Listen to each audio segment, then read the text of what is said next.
call the meeting to order. Celeste, please call the roll. Ace, Aye. Jadish, Aye. Here, I'm following suit. Evans. Here. Okay. Hasserag, Here. Leidig, Mead, Here. Slivka, Here. Stevenson. Here. Stocking. Here. Is anybody? Okay. Next item on the agenda is approval of the agenda. We have a motion. Move to approve? Second. All in favor, say aye. Aye. Opposed? Okay, next item on the agenda is approval of minutes of August 24th, 2017. Paul, I believe you have an addendum that was submitted by, Yeah, resident had submitted some corrections for the minutes, and we had read, believed that the proposal, this is from the text, the proposal was not consistent with the existing unique neighborhood east of First Street. And so we're going to say, and wanted to change to the east side of First Street. So with no objection on that. And then also the 47-foot tall rooftop would be the wall with a party roof on it in a residential neighborhood also. So the correction is that it would be condos with a party roof in the residential neighborhood. That was the, so it's replacing wall with condos. So, context, but anyway, those are two corrections without any, it didn't seem, staff didn't have any okay, changing so that. noted. Have a motion? Move to approve? Moving second, all in favor, say aye. Aye. Opposed? Okay, that gets us to the public hearing. Our first public hearing is a First Street Row Homes. It's a request of a zoning map amendment to rezone the subject property from R6 medium density 2 and 3 family residential district to R7 multifamily residential district, and a preliminary and final plan unit development plan approval. It's a continuation of our August 24, 2017 meeting. Its location is 401 North First Street, and the applicant is Brian Hogan of Hogan Design and Construction. A couple of housekeeping items first. Brad and Mike, I believe you were not here. Have you read the full transcript and Yes, everything? Chairman. Yes, on the- watch the videotape, yeah. I watched the videotape, very good.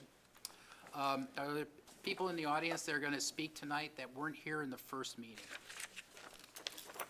Okay, so we don't have to dispense the long reading of the procedure in terms of the public hearing. We will follow the same general procedure we did on the last meeting, which is read stuff into the record that's changed since the last time we were here. We'll have the applicant do a short presentation. The planning commission will ask questions. We will then open it up for public discussion. There'll be an opportunity for the applicant to discuss some items that were brought forth from the public, and then the commission will go through and decide and either make a recommendation or decide to continue or whatever needs to be done at that point. Does everybody understand the procedure that we're going to follow tonight? Okay, very good. Paul, would you please read it to record? These are the items for the contents of the Plan Commission file since our last meeting. We received a tree preservation and landscape plan prepared by Laughlin Design Group, revision date September 11. Architectural renderings, floor plans, and concept drawings prepared by Marshall Architecture, submitted September 11, 2017. Preliminary engineering plans prepared by Engineering Resource Associates, revision date September 8th. And a final plat of plan unit development prepared by Engineering Resource Associated dated September 11th. I'm sorry, and there's a memorandum from staff and a staff report from Community Development Department dated September 11th. Okay, very good. We'll hear from the applicant. Thank you, ladies and gentlemen. My name is John Green with Engineering Resource Associates. I'm a civil engineer representing the applicant tonight, and I wanted to summarize the changes of the plans and the submittals per a lot of our closing discussions at our last time together. And then following right after me will be Dan Marshall summarizing the architectural changes as well. We have worked with staff over the last couple of weeks in coming up with a modified, revised site plan. We took some of the comments and the discussions to heart with respect to can we lower the building, which we have, can we alter the parapet wall design specifically along the north side which we have done. Thirdly, can we introduce a railing or fence of some sort for the northerlymost unit so that the passive recreation patio area up there, any persons would be held back from the north elevation.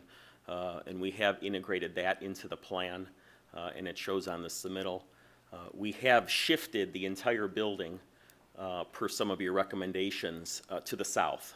So we've taken some detailed measurements of the electric lines that are in the Stevens Street right-of-way, and we still have ample separation from as necessary per the City of Geneva Electric Department and ComEd, to the point that there was some wiggle room that I testified earlier in our last meeting that I thought we could probably shift the building 2.5 or 3 feet. It ends up we were able to shift the building about 6 feet to the south and still meet all the necessary other requirements. So I think it was the consensus of this commission to do what we can to provide some additional green space separation on the north side yard. One of the things Dan Marshall will present is he's prepared a nice color rendering submitted to the record, which shows the front elevation of this proposed development with reference to the single-family home to the north of us. And I'll let Dan get into the details on that. I wanted to add that I did have a conversation with Katrina Laughlin, who is our landscape architect on staff. There were some questions about tree preservation, specifically along the northerly lot line. The neighbor to the north has 2 or 3 trees centered about the center of our building. They are all mulberry trees, and generally speaking, they're generally hardy to construction. To that end, we are not proposing any utility or deep trenching work along the northerly lot line. In fact, the grade change for the drainage swale along the north line is plus or minus 6 inches or so. And the tree preservation plan does call out specific steps and parameters that the general contractor and subcontractors should follow if they are to encounter any roots. And to that end, in talking with the landscape architect, we are offering to extend and provide some additional tree preservation fencing, not only for the tree on our property, but to extend it down the critical root zone of the northerly lot line. As an effort to offer just a belt and suspenders, an added level of protection for the tree roots there.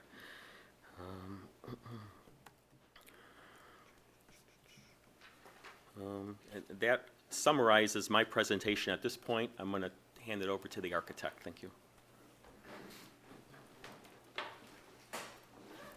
Thank you. Dan Marshall from Marshall Architects.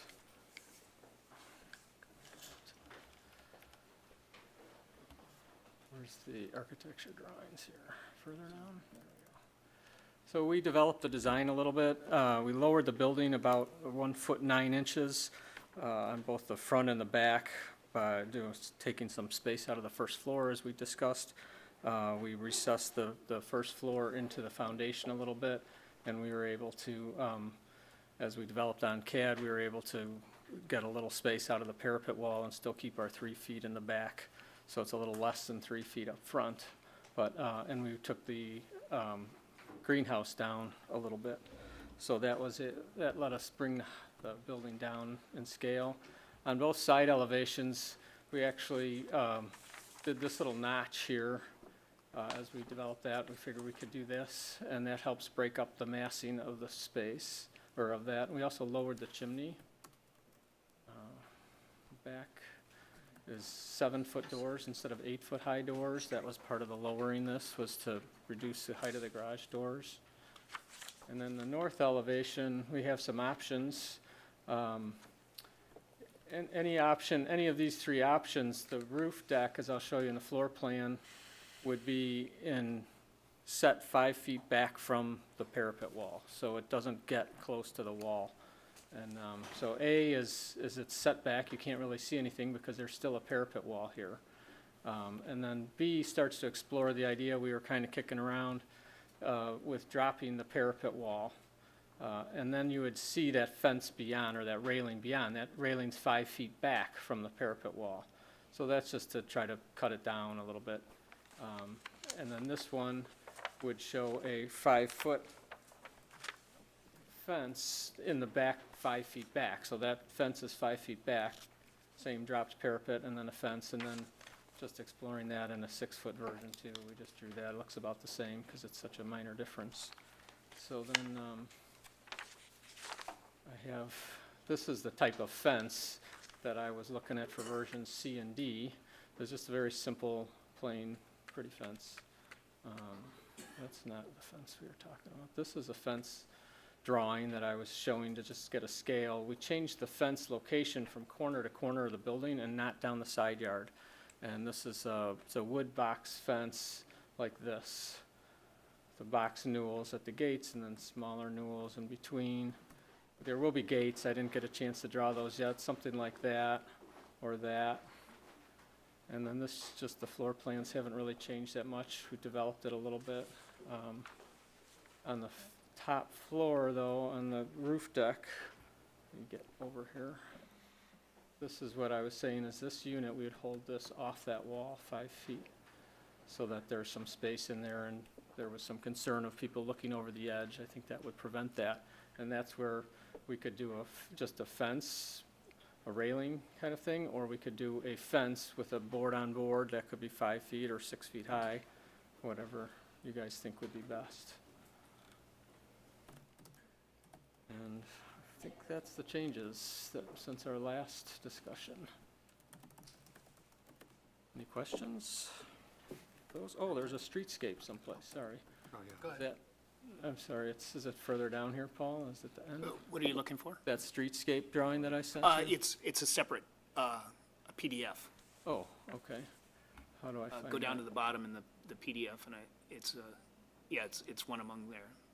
Oh, okay, this one. I also mocked up the streetscape to show some sense of scale for the 2-story front with the 2-story house over here, and the distance of, I think it's 42 feet between these two, and that there's a swale in between them and trees in here. So that gives us a nice sense of somebody being over here. It's pretty far away from there, and Could you enlarge that a little bit? sure, yeah. Just pull in. There we go. I'll get one more step and I'll center it. That really is helpful. Now, is the house to scale? Yeah, well, as close as I could get. Close as you It's- could yeah, get, yep. Counting boards, and we had some surveys of it, so part of it was surveyed. The distance Okay. from the building is on the existing survey, has the corner of it on there. So the distance from the house to the building edge is accurate, That's accurate, yep, exactly. and the heights are accurate, at least the height of your building. The height of our building is, yep. And the height of this building's pretty close too, because it's all 4-inch boards. Excuse me, but in your revised plans, the north wall would actually be lower than it's shown in this elevation. It scales about the same right here. I've adjusted the drawings to scale accurately. But as you go back in some of your options, C and D, so you've reduced the height of the parapet. Only in that one section where the roof deck is to let But that. that would actually be lower than what's shown in this elevation? Yeah, just on the side back here near the chimney though, in the back here, not in the front, so you wouldn't see it in this drawing. Right. But looking north, it would be lower. If you were standing on the north, like in On the roof, the neighbor's right. backyard and looking up at it, it would be lower, right? Yeah. And so you can see, I mean, this is a 2-story building with a flat roof with a parapet, so it's right about where it would be, 2-story building with a pitched roof. So they're pretty equal. The first floors are actually pretty close to in line. It's, doesn't take a big slope either way through this section of First Street, so I think it's gonna read in place, like it's not gonna stand out as a big jump or anything. Ron, do you have something? Yeah, well, let's go back to the roof drawing, with the units and the wall on the north unit, on the roof. Ron, could you turn your mic on, please? Oh, Thank thanks. Yeah, it wasn't on before. Are you looking for a floor plan, Ron? Yeah, I'm Yeah, sorry, I'm looking that's for up. this roof, the roof floor plan. we Yeah, I go. thought you just saw it there, yeah. Okay. Yeah, okay. So let's use this as a point of reference. What's really gonna happen in that north unit? I think I see the wall, it says, you know, it's gonna be a 5-foot wall, it's gonna come down from the south.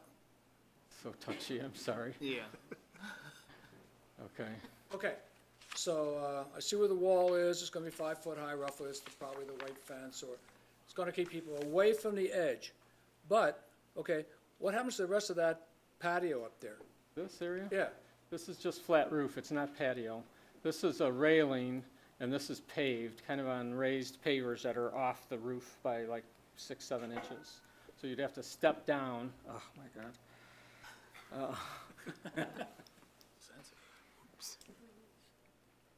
that's a toughie. There it is. You'd have to step down off that fence. I'm gonna use the laser. See what I'm saying?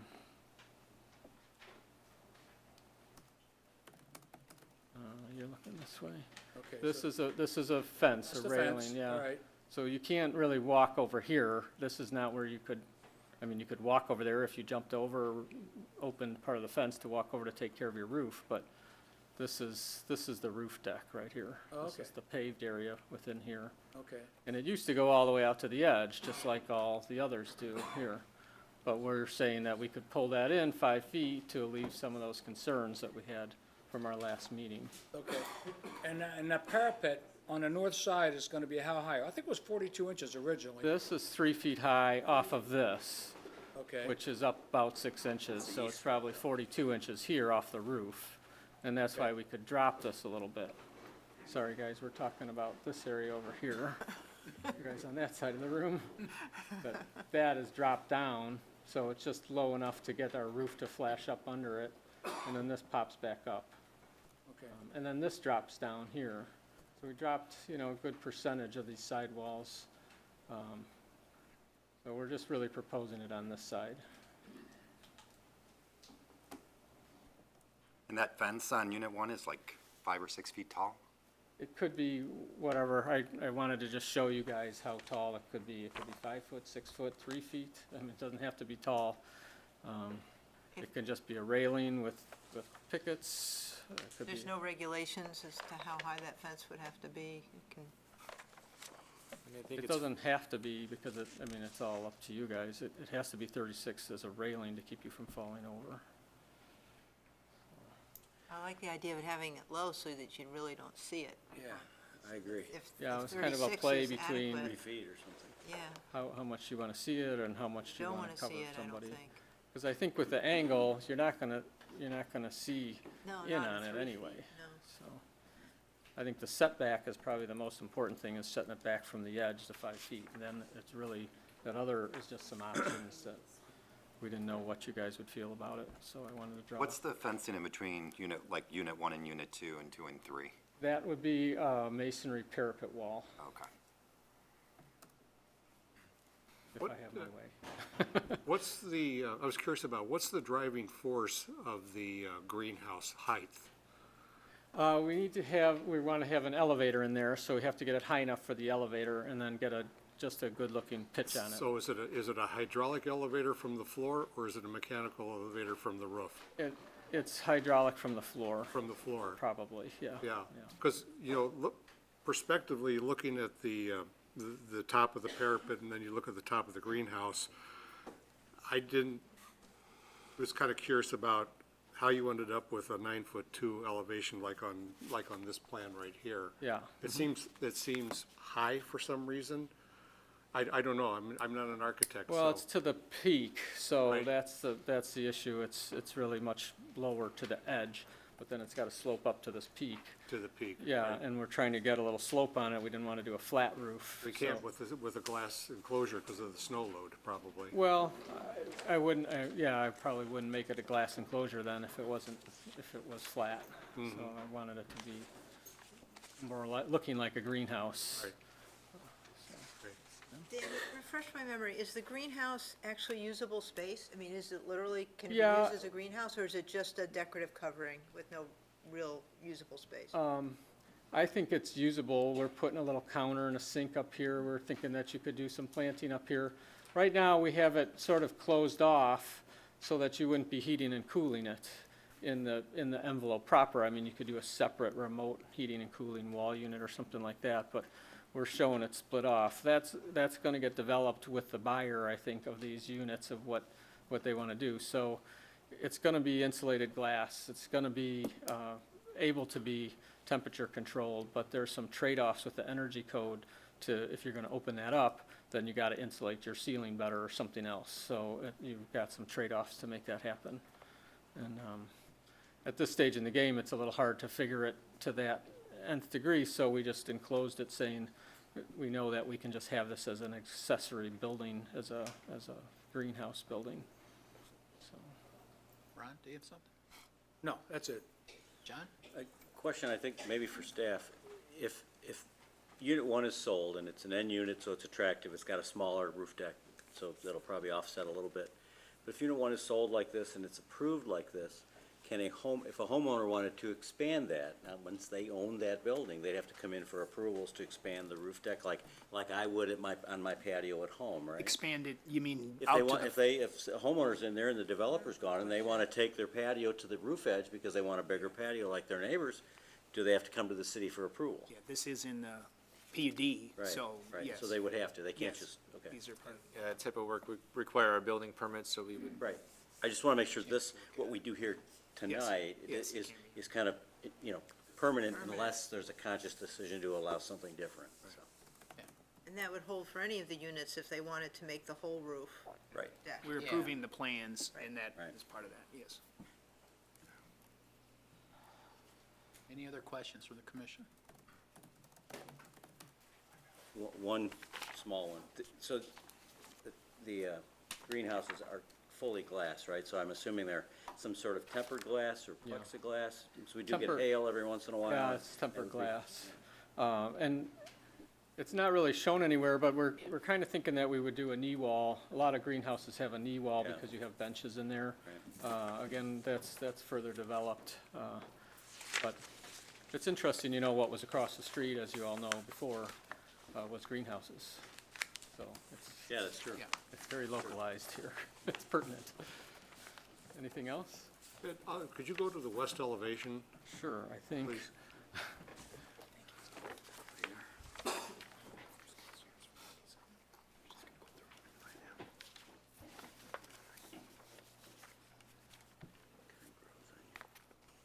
They get past it, man. Yeah, it was a couple down. Push back. It's the front. Oh, just went past it. West, you Go said, right? down. You said west? The west elevation. That's the west. Oh, is that, okay. What is the greenhouse, what is the brick-looking area on the greenhouse? Yeah, that's a solid piece of wall there that the greenhouse is built around. And actually, it's just really supposed to be on where there's the elevator, so it's really not on this elevation now that you pointed That's- out. That's because of fire codes? Yeah, well, I suppose it's fire code. It just needs to or be in a structure. shaft, and you build it on a shaft and you put rails into the shaft, All right. so. But on the front side of this, I think it's all, let me see my floor plan here.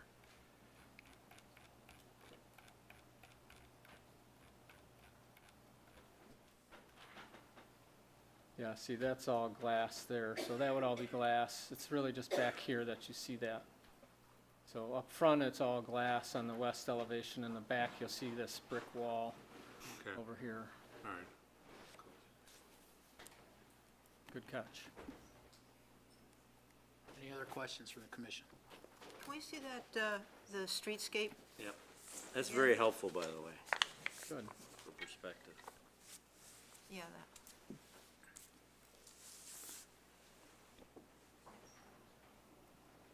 What's the height to the peak of the roof on the single family on the north side? I know that the drawing may not be to scale, I know, unless I missed it. What's the actual? This way to the right. Yeah, I've got it. I think this is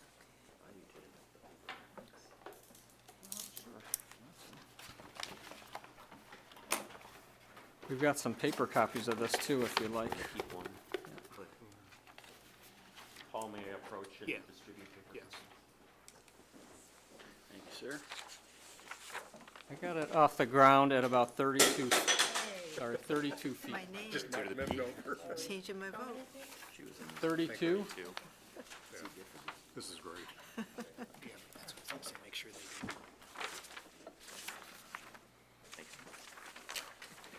Okay.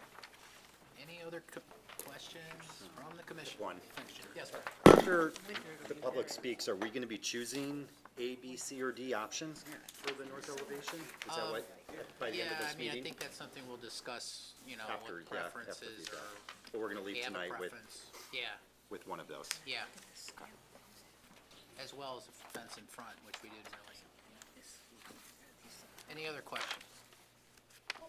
I'm sorry? The height of the single-family home, I believe, is what 32 feet was to the left. That's what it scales on my Single-family home to the drawings. north is, his estimated height was 32 feet.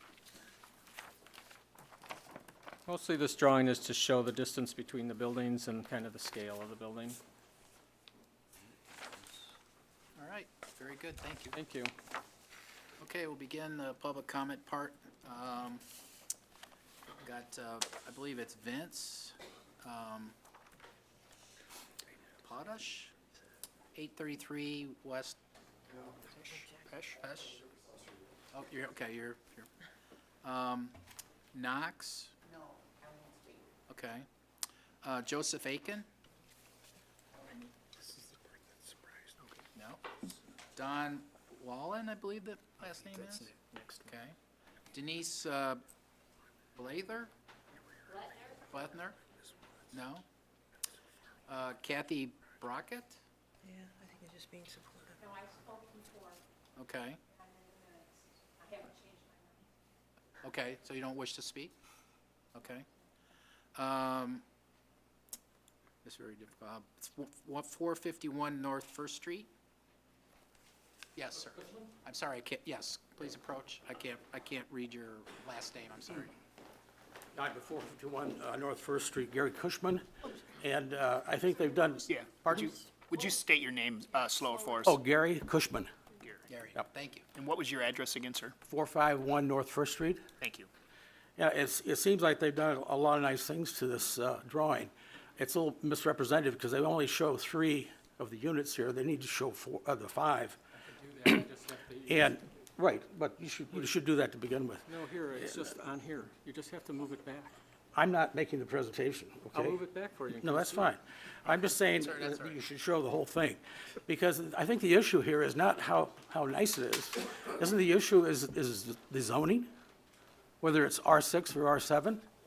And I think what you gotta look at is the, across the street at the Park Place. That went from R6 to R7. And it looks like a college dorm. This is gonna look like the same thing. I think you're focusing on the wrong thing. Thank you. Right, thank you. I believe it's John Shornan, 1895 Southampton Court. Sheridan? Oh, that's, Sheridan. that's South Street. I'm sorry, okay. Oh, I'm sorry. Oh, thank you. Now I finally figured out the code. Okay, so going all the way down, Joan Hoxie? Yes, here. I'd like to speak.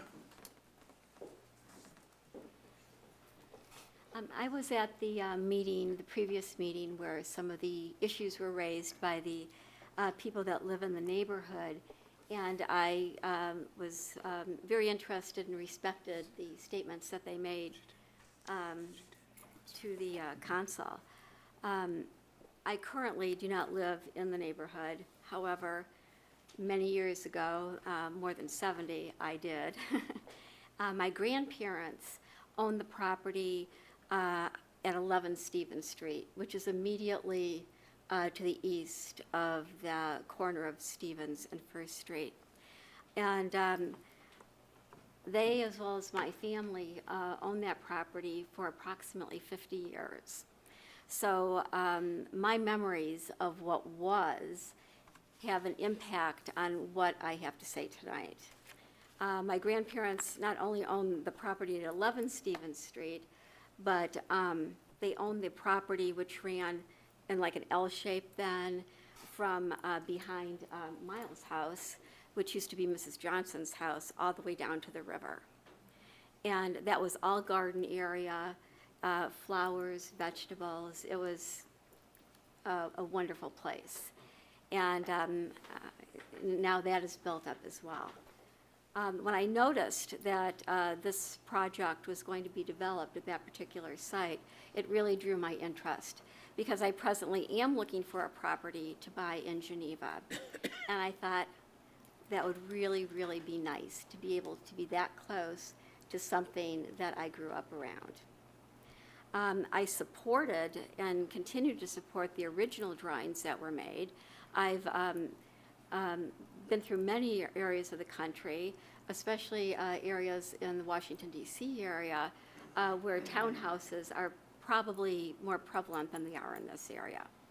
And when I evaluate what I see here to what I've seen perhaps even in the historic areas on the East Coast, in Alexandria, for example, or even Georgetown, I thought it brought a particular flavor to this area, which was enhancing and not disturbing.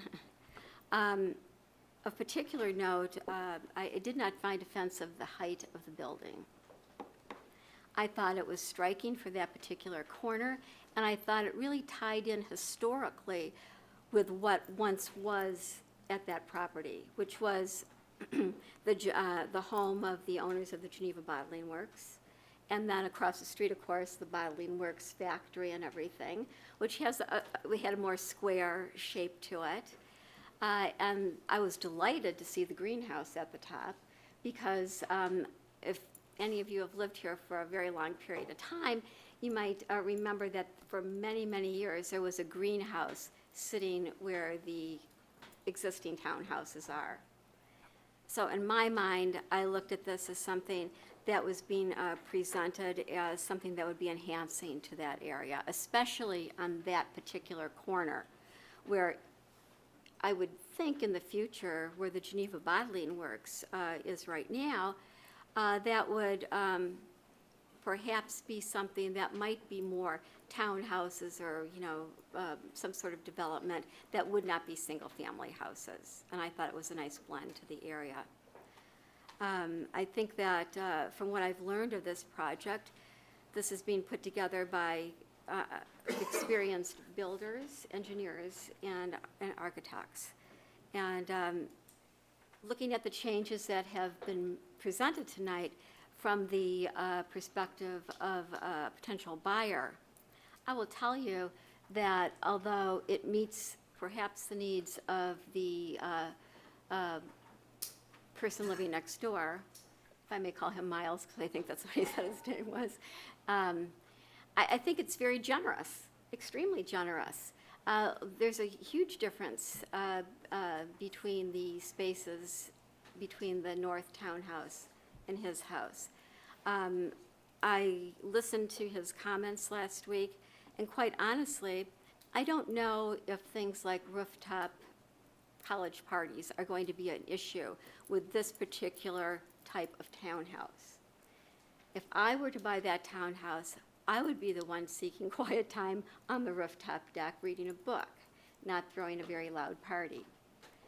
And I think it diminishes the value of that particular end unit townhouse to reduce the space which the architects and builder and engineer have offered up tonight.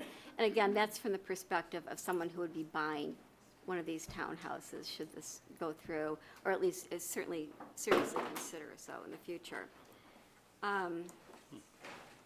I hope that some of the other changes that are being made would be considered carefully from the perspective of a potential buyer as well, especially at the price point that these are being offered at. And I don't think we're going to have some of the issues that were raised at the last meeting. Thank you. All right, thank you. Appreciate it. I believe it's Lindsay Burgess, 537 North First Street. I'm sorry if I didn't mispronounce your last name.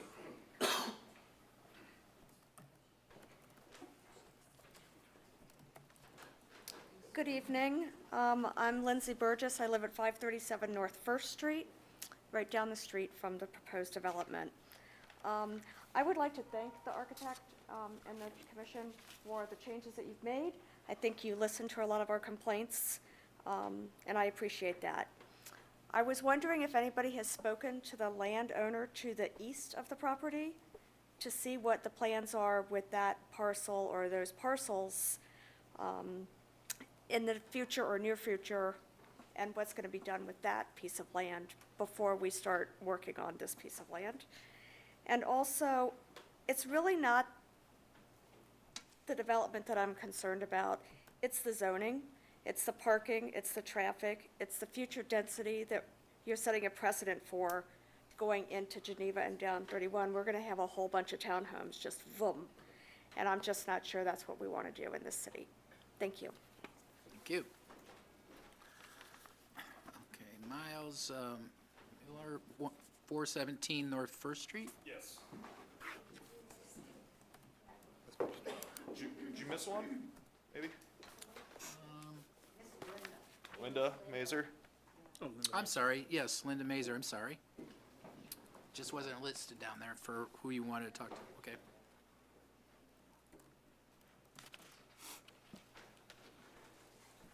I hate speaking.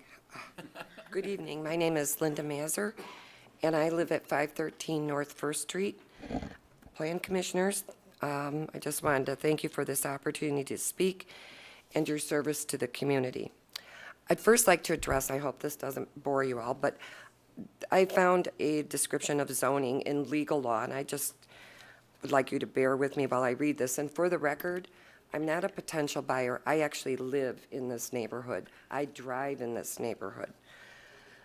Zoning ordinances, this is the description or the definition they give. Zoning ordinances must be reasonable based on all factors involved, such as the need of the municipality, the purpose of lifting the restriction, location, size, and physical characteristics of the land, the character of the neighborhood, and its effect on the value of surrounding properties. The rationale behind zoning is that it promotes the good of the entire community in accordance, and I think these are the key words, with a comprehensive plan and a zoning plan. Zoning laws aim to ensure that a lot or a new building in the vicinity be coherent with the area, thus protecting the public interests of existing neighborhoods and prevent overcrowding. According to zoning law, if one is requesting a change, they are required to show a need for a change. The mere fact that an applicant wants to develop a specific piece of property does not justify the granting of rezoning. Regarding the City of Geneva's comprehensive plan, I spent hours looking at that, it's obviously a plan that took the community specialists in every area a great deal of time to make. 18 months? Am I right, David, or? Probably more than that, 2 Probably, years or so. okay. And I'm guessing, I've been at these, but not at this one. And I'm guessing that this group of specialists looking at all kinds of things that are going on in the area zoned it and made a plan based on a lot of expertise. I just wanted to give you some short quotes from your own plan. Quote, this is under residential area, page 4.5, preserving the single-family nature of neighborhoods within Geneva. Quote, protecting and enhancing unique neighborhoods, such as the residential area north of downtown. That would be us. Maintain the scale, quality, and character of existing single-family neighborhoods, protect residential areas from the encroachment of incompatible use. Also, unquote, also under title Comprehensive Plan of Community-Wide Residential Area, page 4.5, quote, while most single-family residential neighborhoods are stable and not at risk of being redeveloped for non-single-family uses, the areas north of downtown, again, that's us, are beginning to transition from the single-family to multi-unit dwellings. This area is generally comprised of older single-family homes on smaller lots than found in the rest of the city. I do take objection to this because that's not true. This goes on to say, quote, "While multifamily developments are encouraged in and/or near the downtown, this area should be preserved as a solely single-family neighborhood. The City of Geneva zoning map should be revised to reflect single-family zoning only. It is imperative to maintain the quality of these neighborhoods through continual improvements to streets, sidewalks, landscaping, and traffic flow." Now I go to my personal observations and thoughts. The lot up for discussion this evening was rezoned from R1 to R6, and the developer is now asking for R7 with variances. No surprise here, as Park Place requested and was granted an R7 zoning.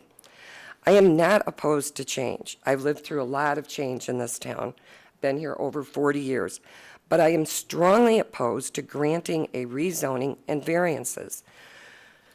Those two items result in higher density and more traffic and less of a transitional, experience or effect. Unlike Park Place, this is on the east side of the street, contiguous to R1 property. This development is not a case of hardship. We all know it is more profitable for a developer to receive higher density. I applaud success, but not at the expense of myself, my neighbors, and my community. There is a lovely two-family dwelling townhouse on First Street, at First Street and the old abandoned North Avenue. The property discussed this evening could be beautifully developed as R6 in accordance with your zoning map and your zoning and your comprehensive plan. North of State Street, between Peyton and North Avenue, there appears to be 3 more full blocks, talking east to west, north to south, awaiting R6 development. Will you grant them R7 variances, R7 zoning and variances too? With approval of a zoning change for this piece of property, the city will be putting itself in legal jeopardy to deny future developers higher density, perhaps based on precedence alone. If you grant an R7 here and an R6 down the street, I would suggest to you it is akin to spot zoning, which is the very thing you try to avoid with a comprehensive plan. The last issue I would like to bring to your attention is traffic flow and congestion. I am very concerned about the increased congestion, not only for our neighborhood, but for the downtown area. One of the things we always valued was that Route 38 and Route 31 were the gateway to our city. Right now at Route 31 and 38, this is a very congested intersection, and the backup at the light increases every year. I'm not just addressing First Street, but all development north of State Street between Route 31 and North River Lane. Let us look at what already exists. 2 large condominium units, Riverwalk for dining and events, Park Place, Wheeler Park, that now, when I moved here, it was a park, and now it has golf, tennis, ice hockey, frisbee golf, soccer, baseball fields. It also is the assessor's office, and it also has the senior center back there. All of this is coming down Route 31. We also have industrial traffic on Stevens Street. Not built, this is not built in, but in the same 3 full blocks of R6 zoning going down to the river, so I haven't considered that traffic in here. A PUD business, which is not developed, built, but it's in your comprehensive plan. And then there's other areas which are other B something, I'm sorry, I don't have that. So there's a lot going on. There are only 2 means of ingress and egress, either funnel onto Route 31 or Route 38.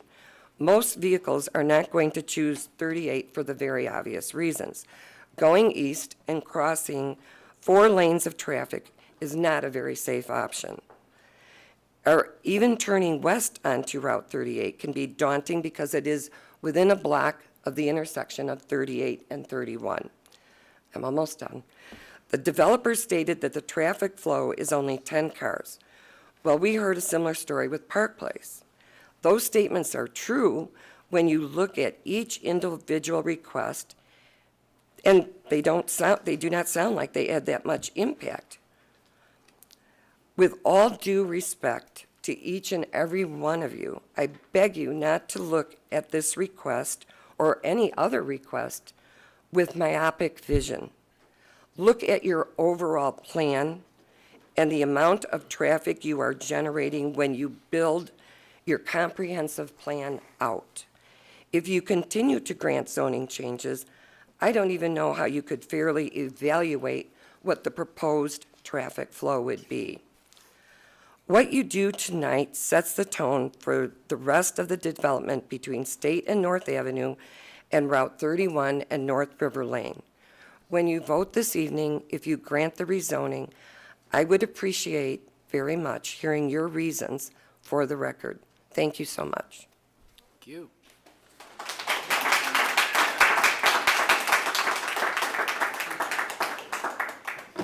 Miles Mueller, please.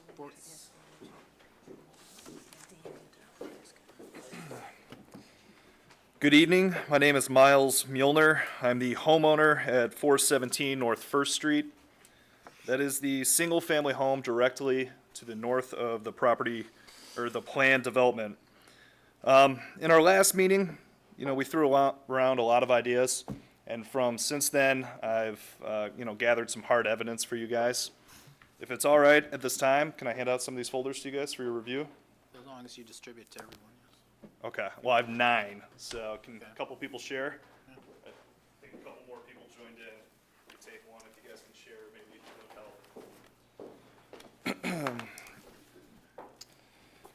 it'll help. The developers reference Park Place as the benchmark for the neighborhood. However, Park Place is landlocked into virtually a city block, and it does not represent an accurate depiction of what the neighborhood is. If you look directly west of Park Place, you back into the cemetery, and no one's hearing any complaints out of those people. If you look to the north of them, you have the parking lot for Wheeler Park. Again, no complaints out of them. To the east of them, you have Route 31, which is the dividing line from the multi-unit complex of Park Place to the predominantly single-family neighborhood on the east of 31 along the Fox River. Now, I want to point out if you open up your folders, the first page, it is a petition from the neighborhood, the taxpayers, not asking nothing be built there. It's asking to build a project that fits within the current zoning with no special variances. Please notice virtually everyone along First Street has signed that petition. I invite each of you to drive by my house and notice the property to the north of me. It is a 2-flat about 6 feet off my property line. I mention this because I believe it was you in our last meeting who brought up, under R6, they could be 6 feet off the property line. I point that property out because if you reference that structure, it does no harm to my home or the home to the north of it. It fits within the single-family residences on the east side of 31. The height of that building matches up with both the height of my home and the height of my neighbor's home. The size of that building does not dwarf and diminish the size of the neighborhood. We would all love to see something that fits within the R6 zoning, something similar to that property. If you haven't driven by, please do. I invite you all. The second document in your folder is a letter from a certified arborist I had come out to the property to evaluate all the trees on the south side of my property. The very same trees the developer claims will block views from the rooftop party decks into my bedrooms, bathrooms, and privacy of my home. The same trees the developer claims they have a tree preservation form for. I will now read that letter. To whom it may concern, thank you for contacting Abbott Tree Care regarding the trees on your property. After evaluating the trees on the south side of your property line, I have the following comments. These trees provide you with a great deal of shade and visual coverage from passing cars. Also, a great sound barrier. I would consider these trees heritage trees currently in okay health. A heritage tree is typically a large individual tree with a unique value, which is considered irreplaceable. The major criteria for heritage tree designation are age, rarity, and size, as well as aesthetic, botanical, ecological, and historic value. I understand that construction will possibly happen, so I looked at the trees from a preservation outlook. Root pruning would affect the stability of the trees. The approximate location of where construction will take place is too close to the tree trunks. Standard tree protection fence would be involved to keep construction traffic off root zones, but the trees in question have at least a 100-foot root zone to the south. Any construction along the south area would be detrimental to the future health and growth of the trees. Please be advised, any irreversible damage to the trees will not be apparent until 3 to 5 years after construction, long after they have checked out.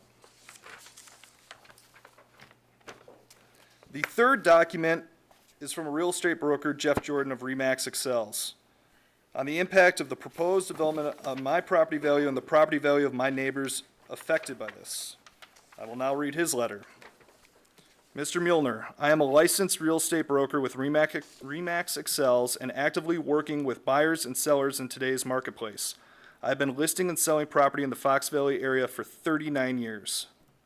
I have physically inspected your home and reviewed the City of Geneva's Plan Commission report on the proposed project immediately to the south of you. It is my opinion that the proposed project, especially with the height and setback variances, will adversely affect the value of your home. If you have any questions or I can be further assistance, please feel free to give me a call. Jeff Jordan. In conclusion, I presented factual evidence that this planned development is negative for myself and my neighbors. If this proposal goes through, it will fundamentally change the types of future housing developments in the neighborhood. I would also like to point out one last thing. Although my house does not fall within the historical district of Geneva, it is one of Geneva's original homes built in 1911. The woodwork is all original within the house and the character cannot be replicated.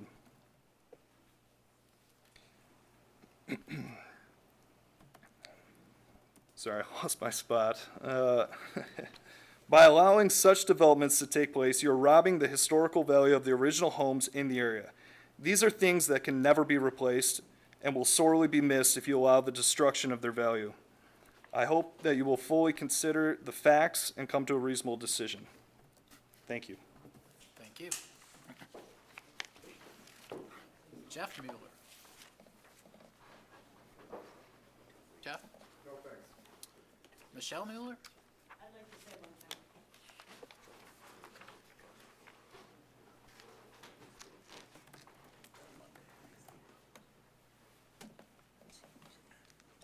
Hi, I'm Michelle Muehlner, Miles' mom, 42W121 Kesslinger Road. I wasn't planning on speaking. I don't like speaking either. But I'd like to say one thing. The party deck on top worries me. He's in a frame house. People go outside to smoke. People flick cigarettes, and I know the 5-foot setback isn't enough. If you go past any of the outdoor areas, people are smoking and flicking them, and he's in a frame house. It scares me. I think his life and safety is at risk with this development. I think the upstairs party deck, and the reason they're doing that party deck is because they've eaten up every piece of land, and they have nowhere to go but up top. And I know people will be smoking and drinking there, and that worries me. Thank you. Thank you. Michael Cortinono, I think it is. No, thank you. No, thank you. Okay. Tom Amore? Daryl Woods? Just briefly.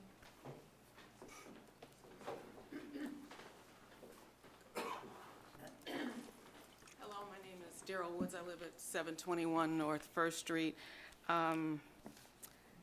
It's really hard to speak after hearing Miles talk, and so I'm going to just keep my remarks very brief. But I'd like to echo what his mother said. With respect to a rooftop garden, most of the discussion I've heard assumes that the greenhouse and outdoor furniture are going to be the only things on the roof. And from my experience, most rooftop gardens are are located in buildings that are mid-rise and high-rise buildings. This building is high for our area, but it's low with respect to a rooftop garden. I know that there's been a change to basically confine the garden to the back side of the building. But I think it's going to be very difficult to regulate what the owners put or construct on that roof. Most rooftop gardens that I've seen have very large ornamental trees and plants. They often have trellises. And these particular gardens are going to be in the direct sight line of the Park Place townhomes, which means that they're likely to also have privacy screens of varying heights. This particular building is on an open, very visible corner lot. And so even though the developer says you won't be able to see the greenhouse from the street, that's not true. You'll be able to see it from Wheeler Park, you'll be able to see it from across the street, and anything that the owners put on top of that building will be very visible. And so I would just ask the commission to really consider the wisdom of approving a project that has a rooftop garden on a corner lot. And the final thing that I want to say is that I hope that the report that's done, I read the information that was distributed for this meeting, and I really hope that the planning review and the report reflect the facts on the ground. The report doesn't reflect, the impact on Miles' home. Thank you. All right, thank you. Okay. Let's see what's on that South Street. Kent Oltsey?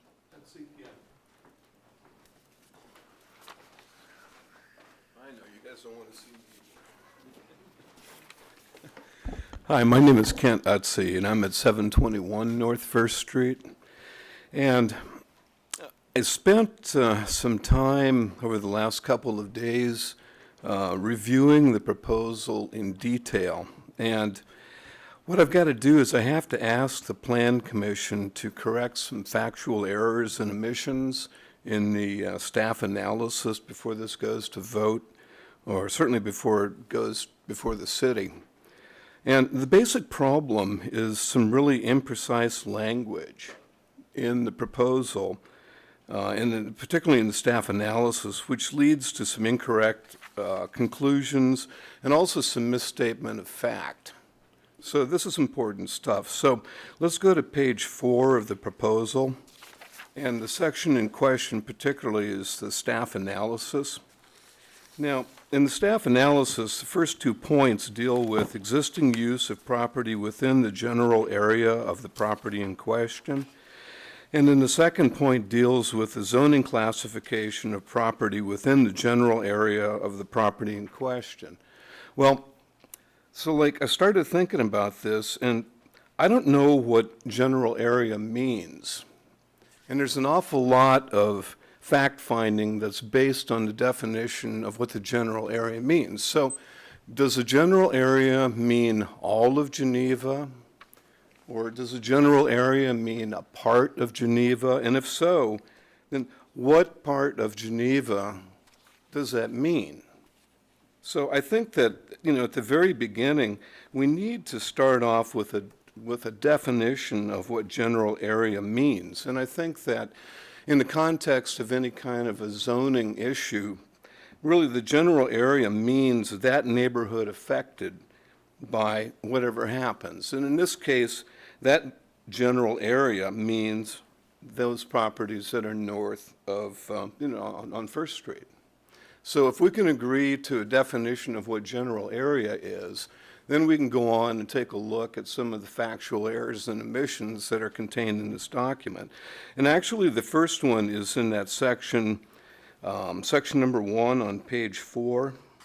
And the last sentence of that says, the requested R7 district zoning to allow for a 5-unit row home development is consistent with existing uses of property within that general area. Well, the correct response to that, that's an incorrect response if you're defining things as we should, as being the general area, being that neighborhood. The correct response should be the requested R7 district zoning to allow a 5-unit row home development is consistent with only one property on the opposite side of First Street. It is not consistent with the adjacent property to the north or any of the property in the immediate neighborhood extending both north and south on the east side of First Street. Now, this is not a matter of opinion. I mean, this is a matter of fact. You know, it's not consistent with the rest of the area if you properly define what the general area is. Now, the next issue, the next kind of factual misstatement here is in section 2, also on page 4. And the statement or the conclusion of the staff is that requested R7 district zoning is consistent with the existing zoning classification of property within the general area. Well, once again, if we use a reasonable definition of the general area, what the correct response should be, the requested R7 district zoning is consistent with only one zoning classification in that area. It's not consistent with any other existing zoning classification of property within the neighborhood. So again, this is not a matter of opinion. This is a statement of fact. This is the way that it really is. Now, the next issue, it kind of begins on page 5, and it deals with the current comprehensive plan for the city of Geneva.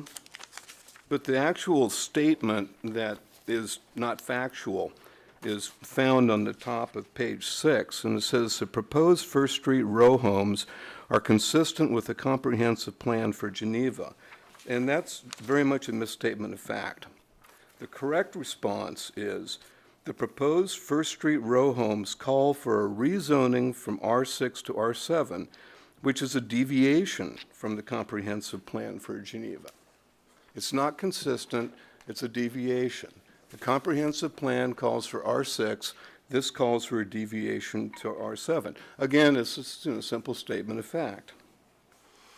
Now, the next thing that I found was particularly troublesome is also on page 6, and it's line item number 2. It says the proposed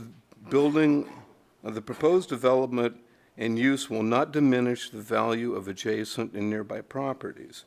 Well, again, that's a pretty amazing assumption for somebody to make, particularly given the fact that we've had real estate professionals say that that is not in fact the truth. So we need to include something in that statement to the effect of real estate professionals indicate that the proposed development is likely to inflict harm to the value of adjacent properties, especially to those to the north.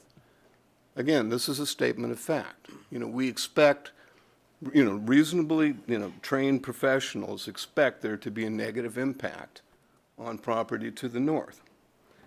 And then the final thing is also on page 6, page 8. Okay, page 8, item number 6, it says, the last sentence here says, therefore, the proposed use will not adversely affect the use and development of adjacent and nearby properties. But the correct response is the location, size, and height of the proposed building and other structures may adversely affect the use of adjacent properties, especially to the east side of the adjacent property to the north and to the west sides of the adjacent properties to the east. You cannot just unilaterally say it's not going to have any impact. That calls for having a Ouija board and a crystal ball and being able to see what all the potential uses of that property may turn out to be. I mean, it may turn out to be that it's a lovely, deck on the top where people sit out and read books, or, one of those properties may be bought by 5 or 6, wealthy millennials in the city who are looking for a party haven out in the suburbs. You don't know.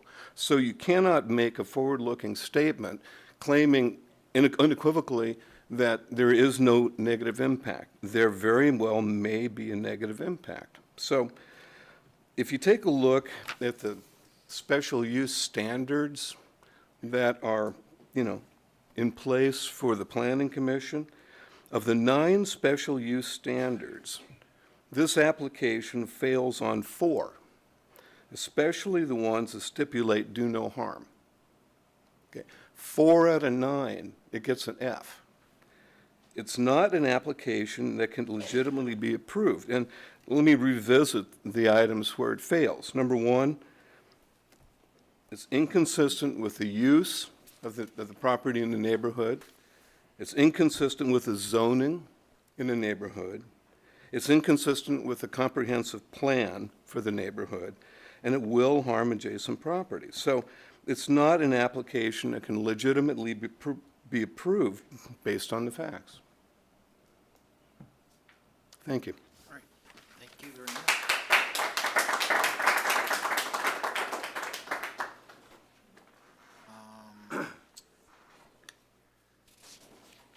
Janet Kraft, I believe?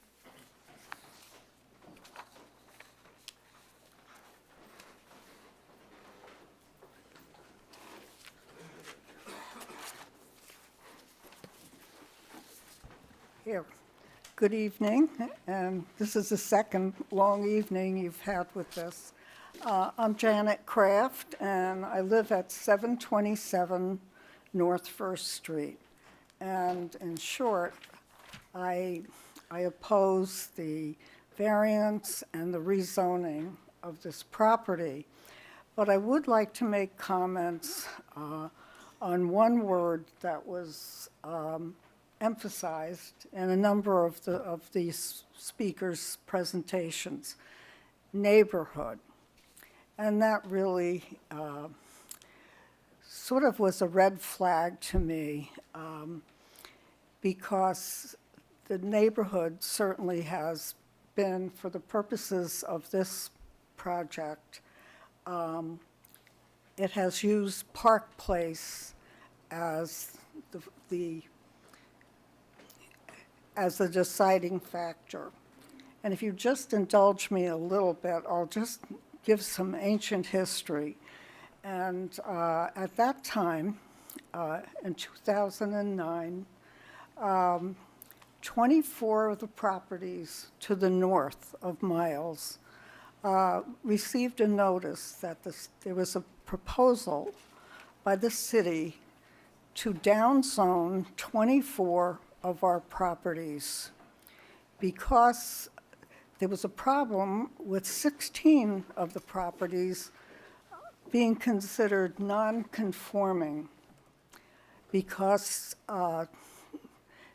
their lots were narrow, and some of them might have a problem if their houses burned down, and perhaps they wouldn't be able to rebuild. That really got my attention, and I must say that since that time, I've been extremely wary. I know that all of you are people who are, serving in this capacity, and I know what it takes from your time and your effort. But I have been extremely wary because at that time, they wanted to change all 24 houses from R1 to R3, which, really, I know I was extremely upset, as some other people were, and we were in touch with the Planning Commission, with the City Council, and another solution was found. I don't think any of you, I know certainly the city planner was not there. But when they found out, ultimately, when they did find another solution, there was something like close to 500 other properties in Geneva that would be non-conforming. So the question was, why, was it these 24? So it did make me really, as I say, I hate to say wary about what might happen, because that was pretty close. I think if a number of the neighbors had not gotten together and questioned it, you know, the properties would have gone from R1 to R3, and then, you know, when you look at, well, you make that R7, and, you know, I think it would be a house of cards. So I really would like you to certainly listen very carefully to my neighbor, you know, Kent's presentation about the definitions that are in the zoning, and, but also perhaps in a broader way to think of what a neighborhood is. And I don't think this is in the interest of the neighborhood or of the community. So thank you very much. Thank you. That is everyone who has signed up to speak. Is there anyone else who wishes to speak on this matter? Yes, ma'am. Can I speak now? Please come forward.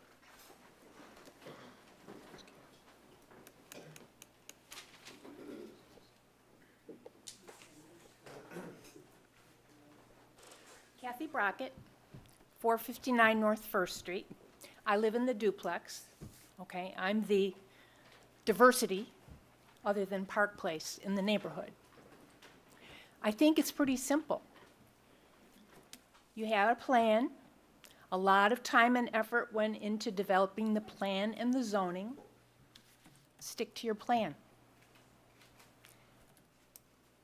I think every one of my neighbors would not object to a 2 or 3 unit structure that would be within the R6 zoning. I think it's just a matter, in all due respect to the developers who put a lot of time, money, and effort, I understand why they would want 5 units as opposed to 3 or 2. I understand the city would see more revenue from 5 different taxpayers than 3 or 2. But you've heard from the neighbors what they feel the impact will be on our quality of life and the complexion of the neighborhood. So stick with your plan. Otherwise, what's to stop the next person and the next parcel? Your plan is worthless. Thank you. Thank you. Anyone else from the public who wishes to speak on this matter? Yes, sir.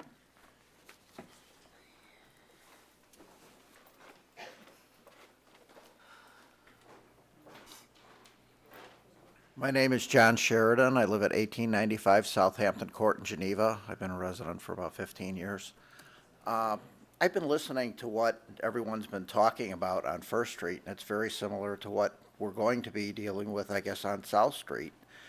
And it isn't anything like what I thought Geneva was going to be developed as. I've lived in St. Charles. I've lived in Batavia. I lived in St. Charles again, and lived in Geneva, and I lived in West Chicago. And the way those cities have developed didn't seem like there was any planning or foresight. We settled in Geneva because we felt that there was planning and foresight in Geneva. There's a lot of single-family homes. There's some businesses mixed in, and it seemed like there was planning in the zoning. The developments were separated reasonably. It doesn't seem like there's thinking going on at times in the some of these larger developments. They just want to throw something up and make money and leave. I think the City Planning Commission needs to take a step back and think of the people that are living in their community and how the city had planned all along to develop before they allow companies to change the zoning and just basically throw stuff up. This development, this is the first I've heard of it, and it doesn't look like it fits the area.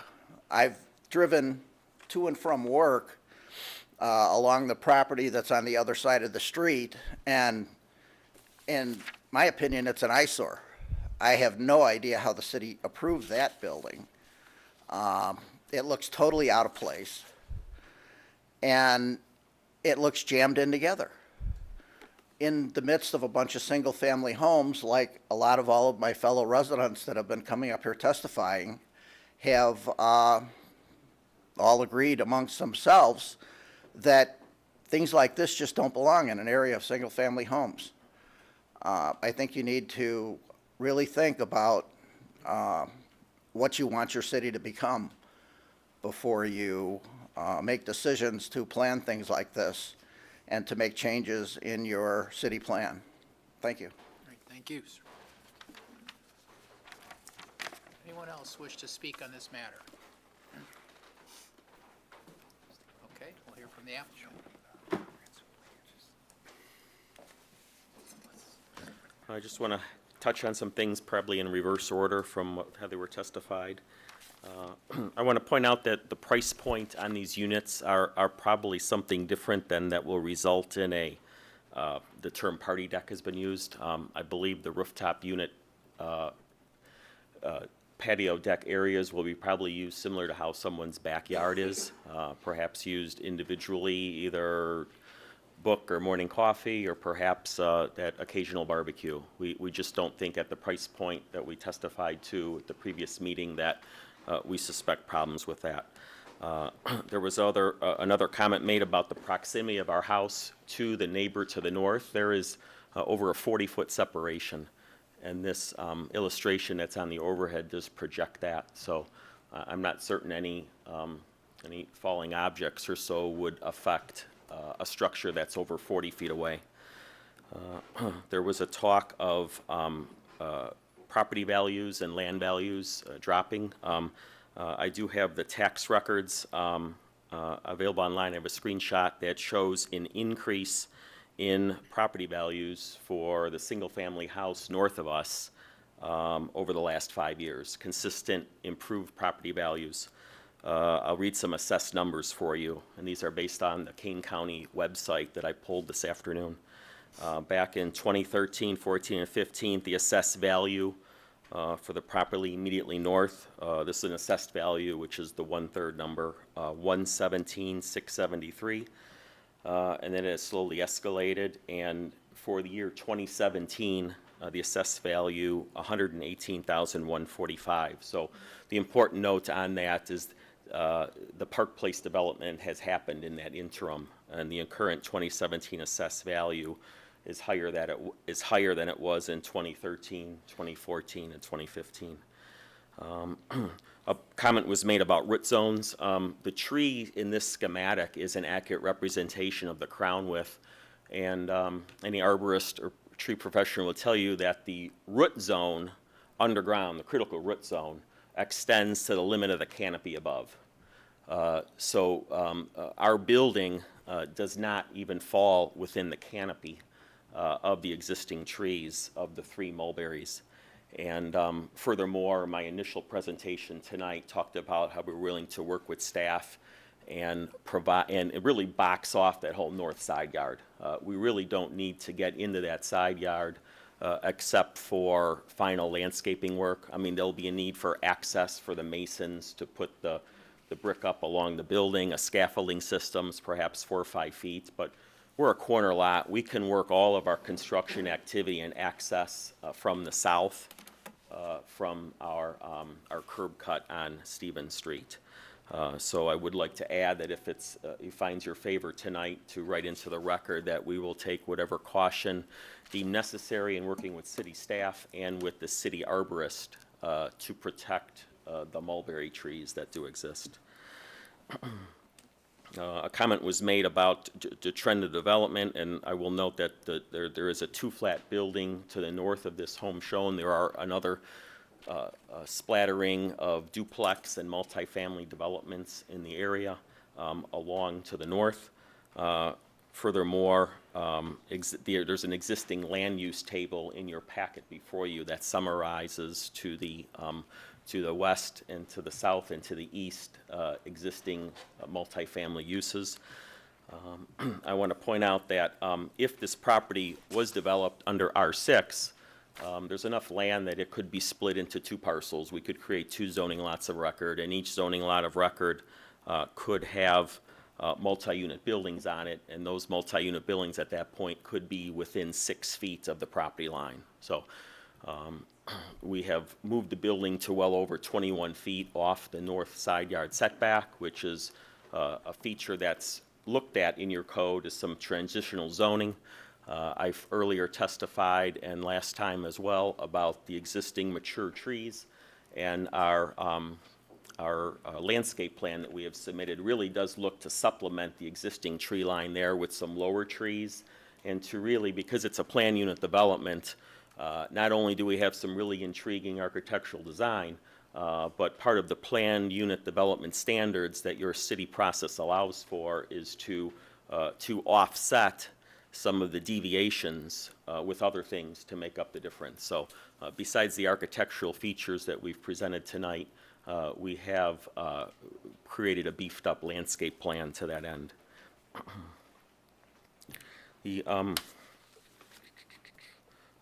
Talking about the height variation for a moment, these elevations that you're looking here, these renderings, are from perhaps 300 feet away, where you can see the full view of the rooftop greenhouse areas. As we testified last time, those buildings, that rooftop greenhouse, that glass module, if you will, is set back a good 25, 30 feet from the front of the building. And it's squat to the ground, it's got a low roof profile, and it's glass. So kind of see through it, doesn't obstruct light or vision. I would say that we would be hard pressed to see any of those greenhouse units from the street or from the sidewalk system in front of the building, and perhaps the sidewalk across the street might see the tip of it. So I want to point out that these greenhouse structures, and they're kind of perhaps shown a little opaque in this rendering for this very reason, is because they're glass, we don't feel that they are obtrusive to any of the adjacent neighborhood, existing residences or surrounding properties or vehicular traffic. And we feel that it's an amenity that carries on some of the historical character of the community and would be a nice addition to this property. There's been a lot of multifamily bashing going on here tonight, but I think your city's own master plan, comprehensive plan, has identified that multifamily developments like this are a good thing for the community.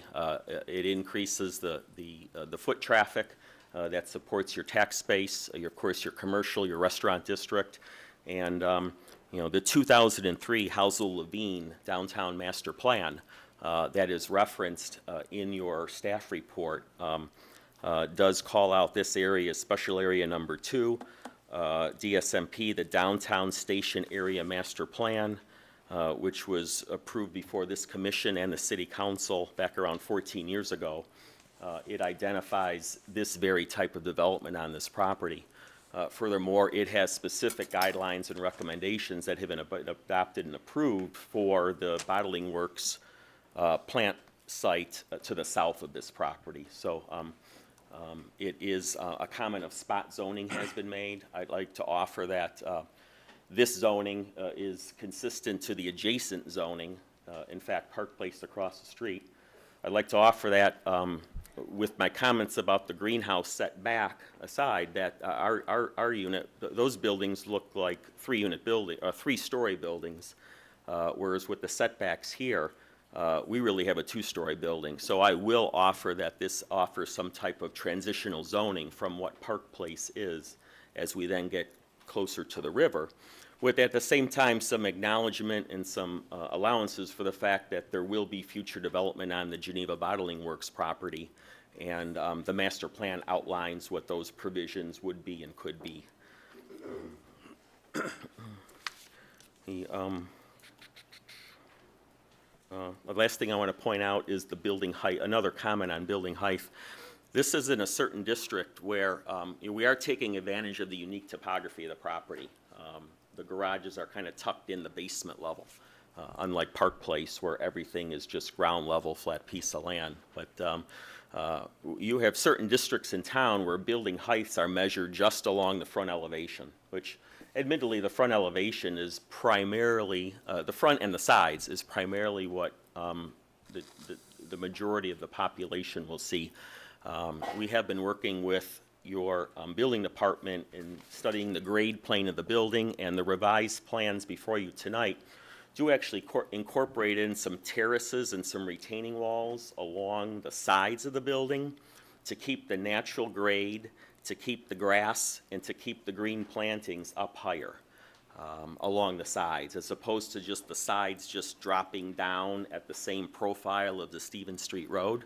We actually want to keep the landscape and feature some of our unique plantings associated with the planned unit development up at a higher elevation, a higher grade plane, again, all in an effort to keep the feeling of mass and bulk, to really make that a non-issue by highlighting some of our plantings that will be placed along both sides of the building. And finally, the actual height measurements for this building I'll point out are actually from the garage floors. The garage floor, the rear elevation, hasn't been a big focus of talk tonight, but if you were to look at the front elevation, in consideration of what I've testified to, we're okay on elevation heights. It's the uniqueness that the property does slope to the back, and is one of the reasons for the height variation. So with that, I and Dan will be available for any questions. Thank you. Thank you very much. Okay.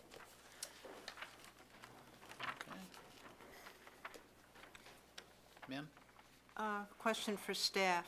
Could you explain again how this property could actually be developed into possibly more units and closer to the lot lines with the existing zoning?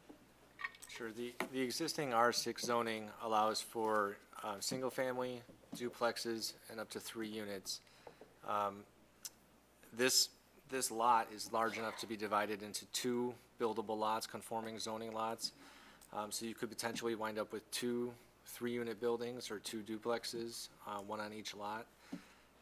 Those buildings could be set back within 6 feet of the side lot lines, so it could be shifted quite a bit north to be within 6 feet of the existing single-family home.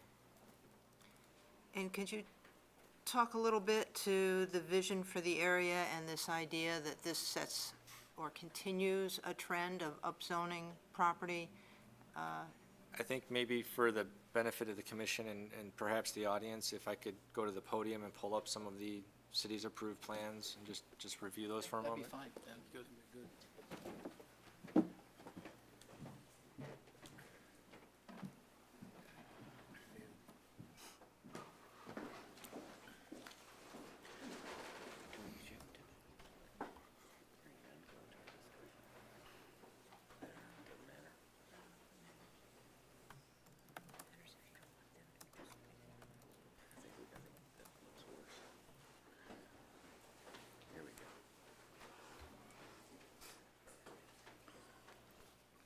Okay, so this is the 2003 comprehensive plan.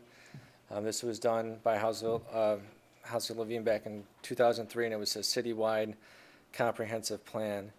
The residential area north of downtown that Ms. Mazur referred to, as there was starting to be some multifamily creep into a single-family residential neighborhood, that is shown on this map. I'm going to zoom in here so you can see it. That's shown on this map by this number 2. I can kind of just confirm that in the legend. That's the residential area north of downtown. So that was not referring to these properties north of this site along the river. It was referring to the area around 4th Street School between Stevens and Hamilton. Additionally, this number 5 shown on that map back in 2003 refers to a development opportunity site. Number 5, this site is appropriate for multifamily or single-family attached residential units, including senior housing. So when we talk about consistency with the comprehensive plan back in 2003, this type of development is consistent with what was approved by this commission and by the city council then. The plan that Mr. Green referred to is the Downtown Station Area Master Plan. An opportunity site, I believe it's number 2, is the west shoreline.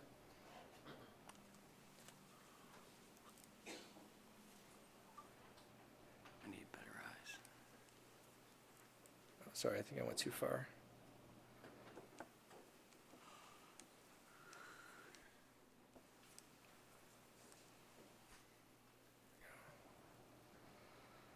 So you see that that concept was carried forward in the downtown master plan that was adopted in 2012 by this commission and by the city council, and then amended further in 2013. You could see that this concept of attached row home development on both sides of First Street, south of Wheeler Park, is what made it into the plan. So that is what was envisioned. And that these properties along First Street would be attached single-family, and then along the shoreline, there's potential for higher density multifamily development. So David, when I look at plans like this in the comprehensive plan, and we see opportunity sites, the subject site is at 1 right there. And these plans or these can never depict exactly what will go there, but they can pick what general type of land use we will have and envision for an area of the city, correct? That's correct. It's another point I wanted to make is these plans are conceptual. What is assigned in a comprehensive plan in the planning documents is land use, not a zoning district. So to say that the plan calls for R6 zoning isn't completely accurate. You do a planning process to understand what you want the desired land use to be, how you want that form to take shape, and then you align your zoning regulations to match up with that plan. Part of the reason we have a planned unit development is to be able to modify our zoning regulations in order to implement the plans that we've adopted if our zoning regulations don't allow for that. Okay. Any questions, additional questions for Dave? All right, thank you.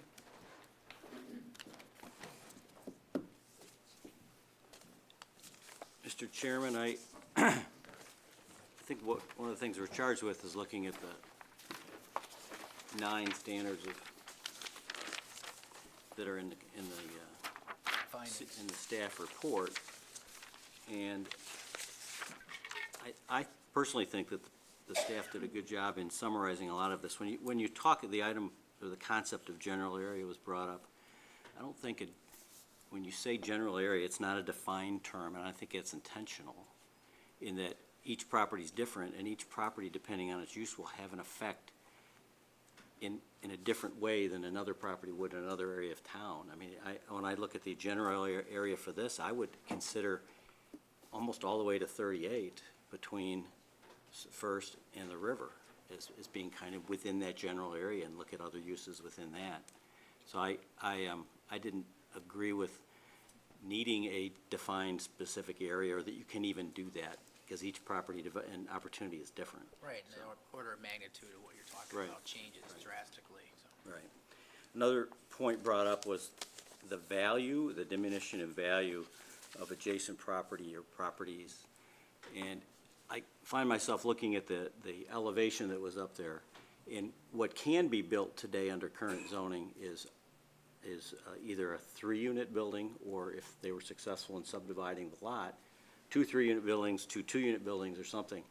I don't, a 3-unit, the difference between a 3-unit row home and a 5-unit row home, I don't think incrementally changes the impact on the area at all, or materially, in my opinion. And I think going from the historic district into the park area and Park Place area, I think this is a good use of this land for transitional housing.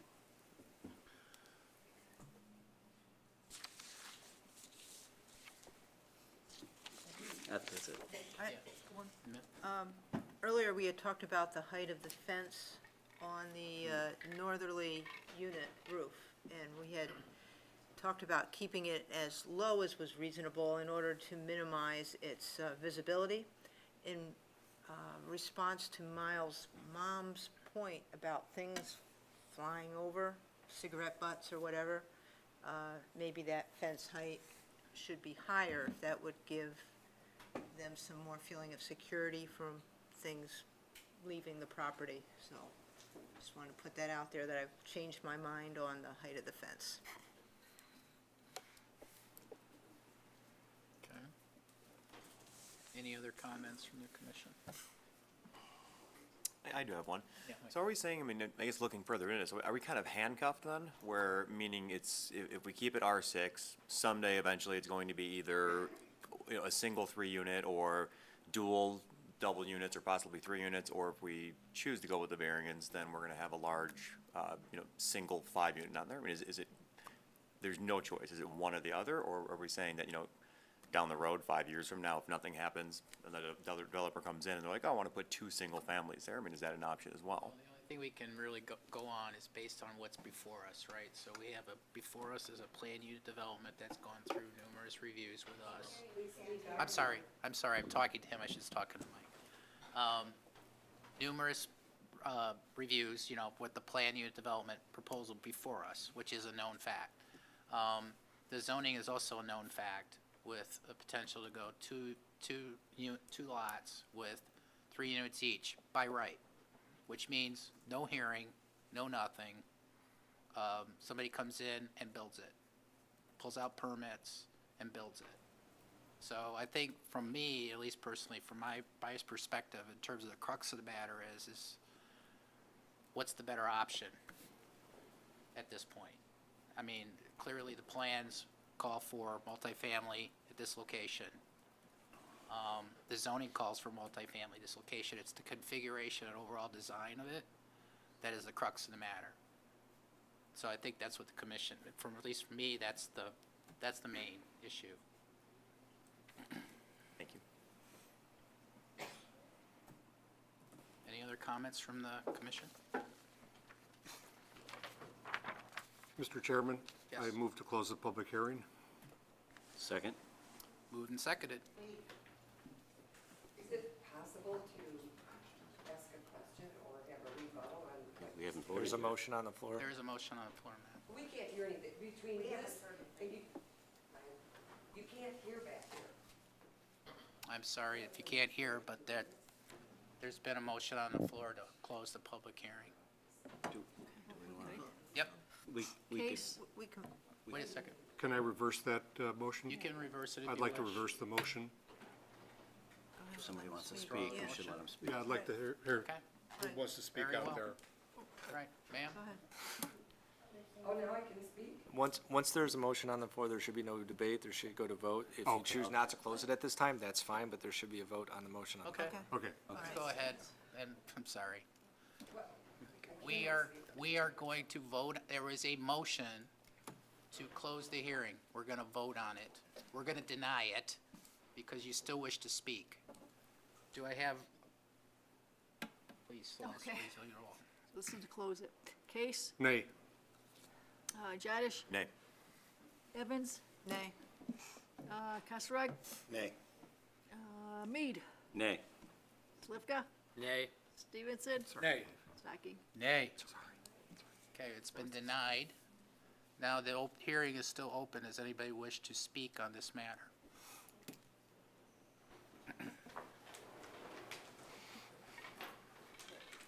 I know you've been here a long time, I'll keep this really short, but when I heard Mr. DeGroot speak, I think it's a little bit Your name, misleading. ma'am, can you give your name again? Oh, again, Linda Mazur at 513 North First Street in Geneva. Oh, and I'm so bad at thinking on my feet. When you said that these statements I read were for North Downtown, and that wasn't the North Downtown, almost all of these statements, and even the one that I read regarding North Downtown, still applies. I mean, you almost, to me, it inferred that, well, that doesn't apply to your neighborhood. Actually, it does really apply to almost all residential neighborhoods, aside from the part that says, although it does apply to our neighborhood, of being in transition. And the other question I had, and when you talk about, well, we've got this zoning and we've got the comprehensive plan. The zoning and the comprehensive plan work together. And you know, I hear this all the time. Well, it's a concept. You know, this concept serves something else. It serves the taxpayers of this city, or a builder or a developer has to spend a lot of money coming here, says, oh, you know what? This looks good, because that is your idea. I know it's not static, but that is, when people go to a town, that's what they look at. You know, if that was industrial, they say, maybe I don't want to live there. So I think that's a pretty misleading statement about that. And, let's see, I'm so bad I didn't take notes. What was the other statement I took issue with? It's very upsetting. It was something what was,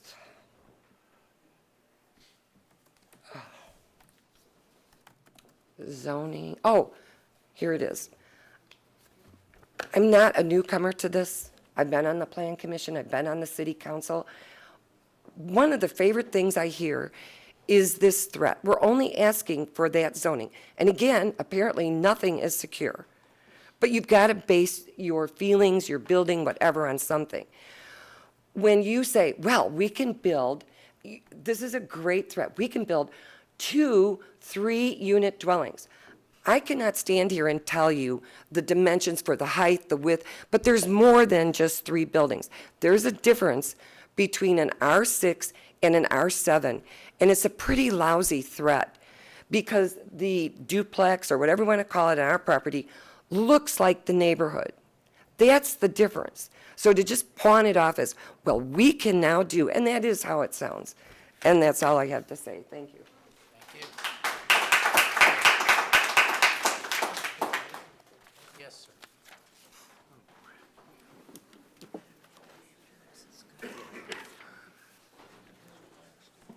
Hi, Ken Etsy, 721 North First Street, again. I also want to address this argument that you could divide the property.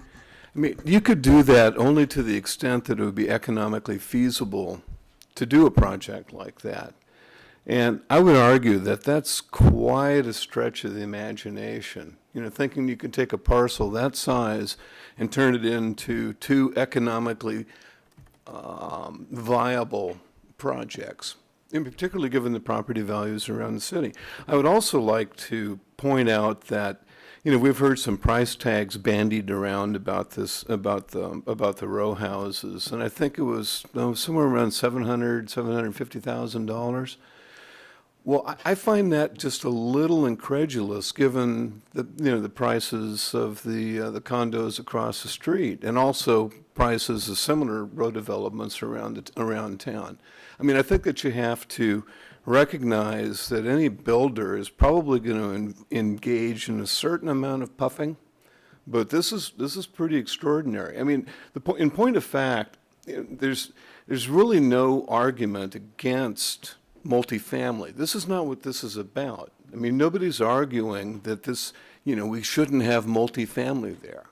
The argument is that you shouldn't, go from R6 to R7 in a cavalier fashion in an established neighborhood, and particularly given, that it's inconsistent with the uses on the east side of Route 31. There's nobody that can argue that R7 is consistent with anything along the east side of North First Street.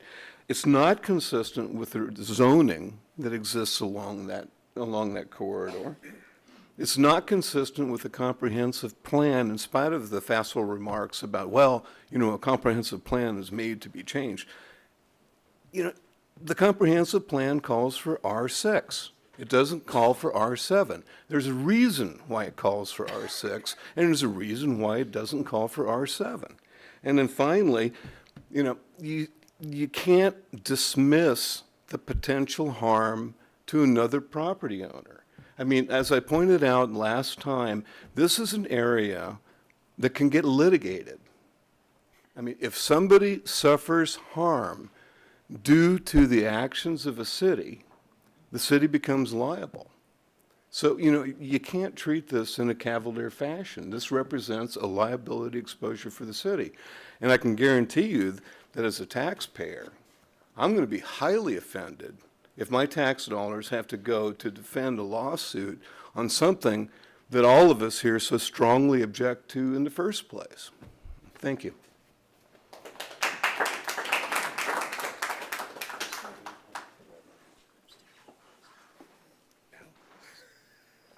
Does anybody else have? All right, anyone else wish to speak at this time? Mr. Chairman? Yes, sir. I'd like to close the public hearing. Second. Moved and seconded. Celeste, please call the roll. Okay, here we go again. Case, Aye. Jadish, Aye. Evans, Aye. Busserug, Aye. Mead, Aye. Slivka, Aye. Stevenson, Aye. Stocking. Aye. Motion carries. Any more discussion? Anybody? David, why is this R6 instead of R7 to begin with? Why was R6 the zoning designation for this area? That's there now. I believe that was established at least in 1995, if not sooner than that. I'd have to dig into the history of that. So the zoning was not revised at the time that the comprehensive plan was prepared. So the zoning actually predates the plan, so what's envisioned in the plan isn't necessarily reflected in the zoning ordinance. That's correct, and we're in the process of evaluating our current zoning regulations to align them with the visions of the downtown master plan. Okay.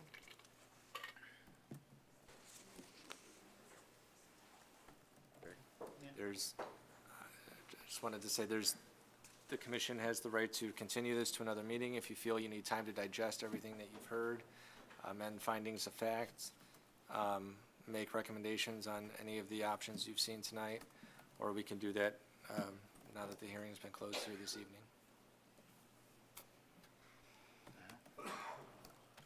Can I ask a question of the commission? How are we feeling about the precedent of Park Place to this? Is there, I mean, I guess part of me is a little worried about that we are basing things on what happened across the street, and is that relevant here? I mean, I know we take things as they come, but, and this came second, but is there a precedent for that and in planning and things like that, David? I think the Park Place development was evaluated in the same manner as this proposal. It was evaluated against the comprehensive plan, the downtown master plan, and in this case, it was expanded across that block. As you can see in this illustration, it was only shown along the First Street side of the block, but it was expanded from there. So I'm not worried about the precedent because we do have the public hearing, we do have the special use standards and the PUD standards that we evaluate every request against and make findings on. So, I mean, it's very much case by case. Okay.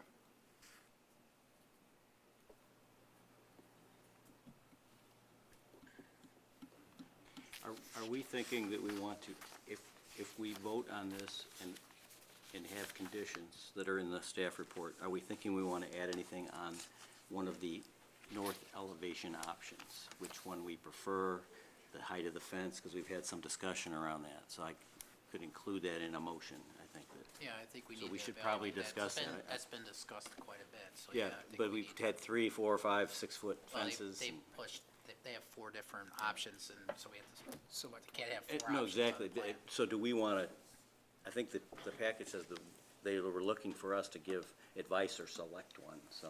Yes.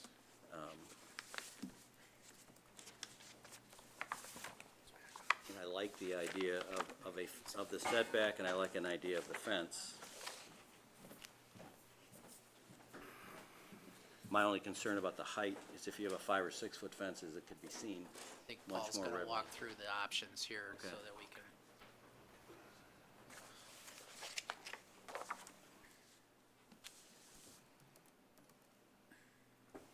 Yeah, that's it. Hey, David, 2 motions? Okay, so, Option A is the, I think that's existing with the drop wall, I think. The parapet wall stays the same as everywhere, but the deck is set back, so you don't really see the railing because the parapet wall is covering the railing. And then B is dropping the parapet wall on the east side, and so you can see the fence. You know, I don't know, sure what height you'd have to be to see the 3 foot, I fence, think? but 5 feet back. The 3-foot railing around the deck that's shown there. In the background, that's set 5 feet back.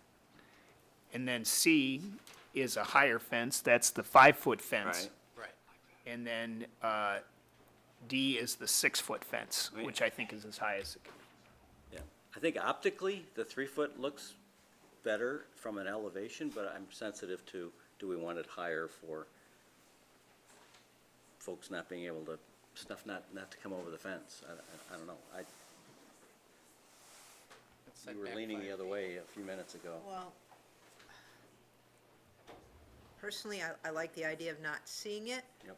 But I think that the main opinion that matters to me is what the neighbor to the north prefers, because they're the ones that will either see it or not, and they're the ones that will have the feeling of security or insecurity from things coming over. And if that neighbor to the north prefers a higher fence, then I would go with the higher fence. You can't. Miles Mueller, 417 North First Street. Honestly, I'd prefer 2 R6 multi-unit houses, 6 feet off the property line, just like the unit to the north of me. That's my opinion. Thank you. Public hearing has been closed, Yeah, so that should wasn't keep the on comments amongst the commission. Right. In regard to stuff coming off, there's ordinances against that, would there not be? So that somebody threw some stuff off into Mr. Muellner's yard, he would have right to call the police and make a complaint against that, right? I think he was concerned about cigarette butts and that sort of thing, Right. which you're not going to see, you know, unless they did start fires. But I mean, if all of a sudden you're seeing a pile of them in his yard, Yeah. then, Yeah. okay. That's Now, true. this has become a consistent problem, and now you take it up with the city. Regular city ordinances, right? So along those lines, I prefer the lower fence, lower visible fence, because I think there is recourse, and the higher fences don't really. I agree. Yeah. We all have neighbor issues from time to time that we all work through. I would like to recommend that we include north elevation B, if there's any discussion or some consensus before I put together a motion. I like B. I would agree, and also the fact that with the 5-foot setback, it's 40-some feet to the next property. Right. So, You're 5 foot and you're 3 foot up, and I think optically it's better, and I think the likelihood of stuff coming over is pretty minimal. I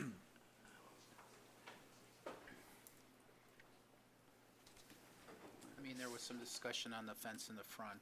I don't know that what's been submitted is